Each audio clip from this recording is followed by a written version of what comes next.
Everyone said the house on Willow Road was empty. They were wrong, and whatever lived inside knew it was being watched. The city denied everything. The police looked away, and witnesses were warned to stay quiet. But if you're listening to this right now, you're not alone. By the end of this story, you'll understand why the house on Willow Road was never empty, and why some doors should never be opened.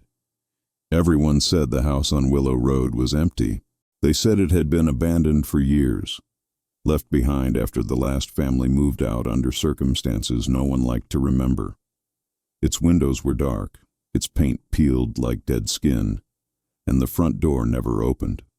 To the city, it was just another forgotten structure slowly rotting into the ground. But houses, like people, remember. I first noticed something was wrong the night I moved into the neighborhood. From my bedroom window, I could see the house clearly. It stood at the end of the street, separated from the others, as if it didn't belong among the living. Around midnight, a light flickered on inside, just for a moment. Then it vanished. I told myself it was faulty wiring. Old houses did that. That's what everyone said. The next morning, I asked my neighbor about it. He froze when I mentioned Willow Road. His smile stiffened and his eyes darted away like prey sensing a predator.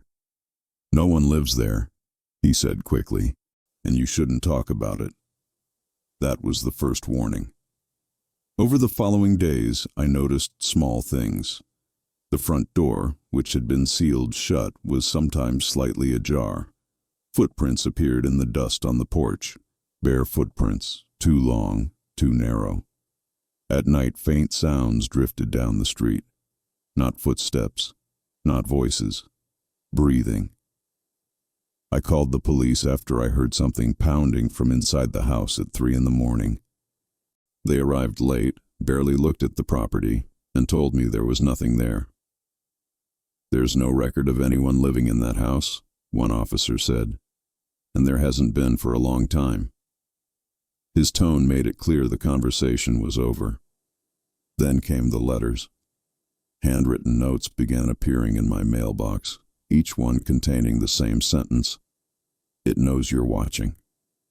I never told anyone about the light, or the sounds, or the footprints, which meant someone or something inside the house was watching me first. And that was when I realized the truth the city refused to admit. The house on Willow Road was never empty. It was waiting. Once you notice the house, it notices you. That's what the letters suggested, and they kept coming.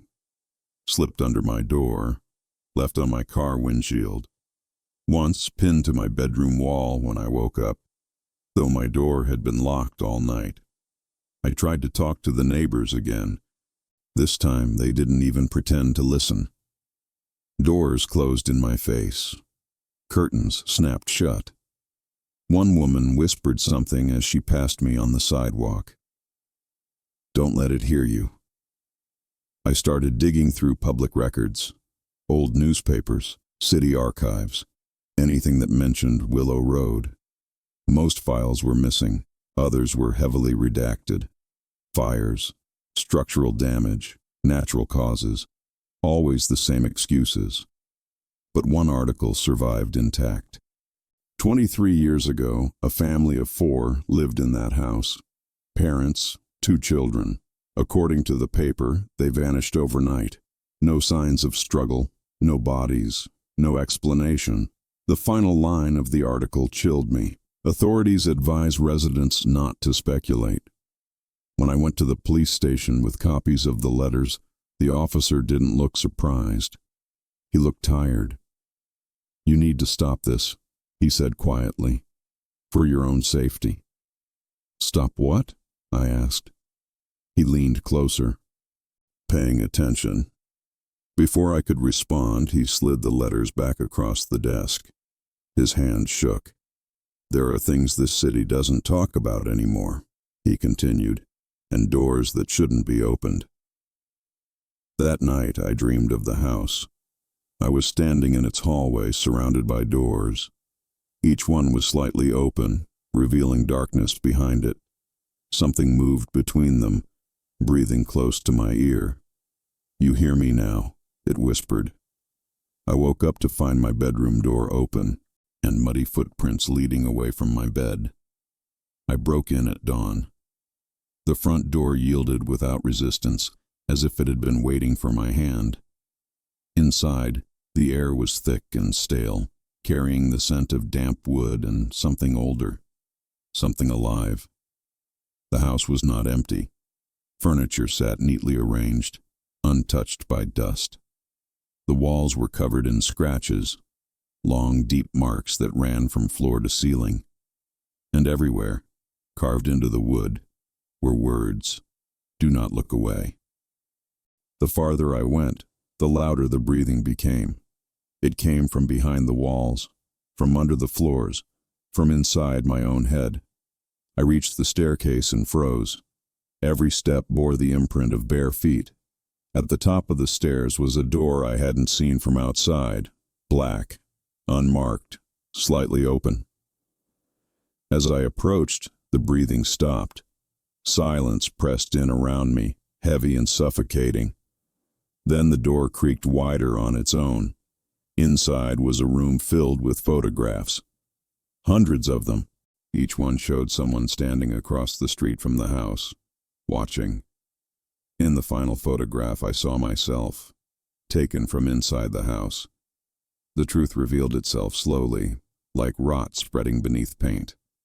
The house feeds on attention, on fear, on those who notice it and cannot look away. Every watcher becomes part of it. Every silence strengthens it. The families didn't vanish. They stayed. Not as people. The city knew. The police knew. They learned long ago that acknowledging the house only made it stronger. That's why they denied it. That's why they warned witnesses to stay quiet. That's why, now, it knows you're listening. The walls began to close in. The breathing returned, louder than ever, and a voice, layered with dozens of others, spoke my name. "You're home." Chapter 4. The door that should never be opened. I don't know how long I've been here. Time doesn't move the same way inside Willow Road. I can hear you now. Reading, listening, paying attention. That's how it spreads. If you're alone, don't turn around. If you hear breathing, don't answer. And if you ever see a light flicker inside an empty house, look away. Because once you understand the truth, the house never lets you leave. You think you're still outside the story. That's the lie everyone tells themselves at first. I used to believe it too, that I was only observing, only documenting what happened inside the house on Willow Road. That awareness would protect me. That distance mattered. It doesn't. The house doesn't care where you are. It cares that you know. Since the moment you listened to my words, something shifted. A thread connected you to this place, thin at first, almost harmless. But threads tighten. They always do. I learned that while trapped inside the house. The photographs weren't trophies. They were records, proof of attention. Every person who looked too long, who wondered too deeply, left something behind. A reflection, a breath, a shadow stitched into the walls. I found my own reflection moving when I stood still. The rooms began rearranging themselves. Doors that led outside now opened into hallways I'd already walked. Windows showed the street, but no houses, no sky. Just the front of Willow Road, staring back at itself. The voice followed me everywhere. "You hear us now." It spoke with the sound of neighbors who slammed their doors, with the voice of the officer who told me to stop paying attention, with my own voice, whispering doubts I'd never spoken aloud. That's when I understood the final rule. The house doesn't hunt. It waits. And waiting is more powerful than chasing. There are cities built on secrets. This one is built on silence. I pieced it together from fragments left behind, journals hidden inside walls, names scratched into floorboards, dates that repeated every few decades. The house awakens when too many people notice it at once. So the city learned to starve it. No reports, no investigations, no questions. When someone disappears, they rewrite the story. When someone talks, they isolate them. When someone listens, they hope the house chooses someone else. That's why Willow Road remains standing. Destroying it would acknowledge it. And acknowledgement feeds it faster than fear. I found a child's drawing taped beneath the stairs. It showed a house with eyes instead of windows. Above it, written in uneven letters, "It sees better when you're quiet." I wasn't quiet, and now neither are you. There is a door in the house that doesn't belong to the house. It doesn't appear on any floor plan. It doesn't stay in the same place twice. But once you know it exists, you start seeing it everywhere, half hidden behind walls, reflected in dark glass, standing open in dreams. That door doesn't lead deeper inside. It leads outward, to you. I stood before it as the walls breathed around me, the voices rising into a single, desperate command. Bring them closer. The handle was warm. On the other side, I could hear something familiar, the subtle sound of someone listening, of someone leaning in, just like you are now. I understood then what my role was. Not victim, not witness, invitation. The house doesn't need everyone, just one. One voice to carry the story forward. One mind willing to open the door again. That's how it survives decades of denial and silence. That's how it reaches across time.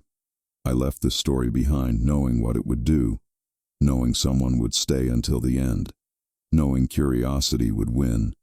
It always does. If you feel unsettled right now, that's not fear. That's recognition. Soon, you'll stop thinking about Willow Road. That's the most dangerous moment. Because forgetting doesn't sever the connection, it only hides it. And the house is patient. It waits for quiet rooms, late nights, moments when you're alone. If you hear a sound that doesn't belong, if a door seems slightly open, if you feel watched for no reason at all, don't investigate. And whatever you do, don't tell this story to anyone else, because the moment they listen, the house won't be empty anymore.